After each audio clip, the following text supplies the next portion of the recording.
கர்த்தருடைய பரிசுத்த நாமத்திற்கு மகிமை உண்டாவதாக.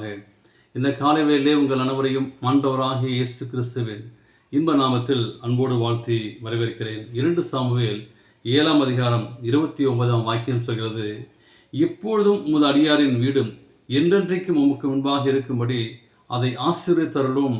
கர்த்தராகிய ஆண்டவராகிய தேவரே அதை சொன்னார். உம்முடைய ஆசீர்வாதத்திலே உம்முடைய அடியாரின் வீடு என்றென்றைக்கும் ஆசீர்வதிக்கப்பட்டதாக என்றான்.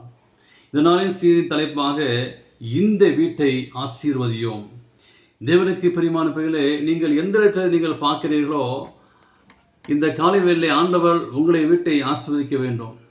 எனவே இப்பொழுது இஸ்ரவேல் மேலும் அங்கே யூதாவின் மேலும் தாவீது அங்கே அபிஷேகம் பண்ணப்பட்டார். பெலிஸ்தரை தோற்கடித்தார்கள். எபிஸ்ரிடமிருந்து எருசலேமை கைப்பற்றி அந்த தாவீது நகரம் என்று அங்கே பெயரிடப்பட்டது. உடன்படிக்கை பெட்டி அங்கே வைத்தார்கள்.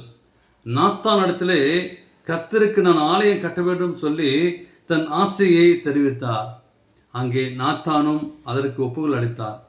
ஆனால் அந்த இரவிலே கனவில் மூலமாக தேவன் பேசினார். தாவீது ஆலயத்தை கட்டப் போவதில்லை என்றும் அவருடைய குமாரர் அதை கட்டுவான் என்று சொல்லும். தாவீதின் சன்னதி என்றென்றைக்கும் நிலைத்திருக்கும் என்று சொல்ல அங்கே தேவன் சொன்னார்.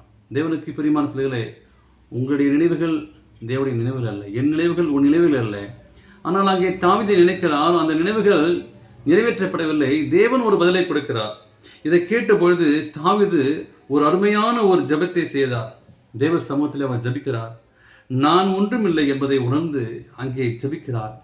நான் ஒன்றுமில்லை, நான் எம்மாத்திரம், என் குடும்பம் எம்மாத்திரம் என்று ஜெபிக்க துவங்குகிறார். அங்கே இஸ்ரவேலில் இருந்த குடும்பங்களே அற்புதமான ஒரு குடும்பத்தில் கடைசியாக பிறந்தவர் தான் தாவீது.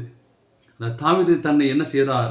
இந்த அளவுக்கு உயர்த்திய தேவனிடத்தில் நன்றியதோடு தேவ கிருபையோடு அங்கே உயர்த்திய தேவனிடத்தில் அங்கே பேசுகிறார். அங்கே எகிப்திலிருந்து இஸ்ரவேல் வரை அழைத்து வந்த தேவன் எப்படியெல்லாம் செயல்பட்டார் என்பதை அங்கே புகழ்ந்து பாடுகிறார். எத்தனை சங்கீதங்களை நாம் வாசிக்கிறோம், அத்தனையும் தேவனை புகழ்ந்து பாடிய ஒரு பாடல் தான். அதன் பிறகு தேவன் தனக்கு கொடுத்த வாக்குத்தத்தத்தை நிறைவேற்றுமாறு வேண்டுகிறார்.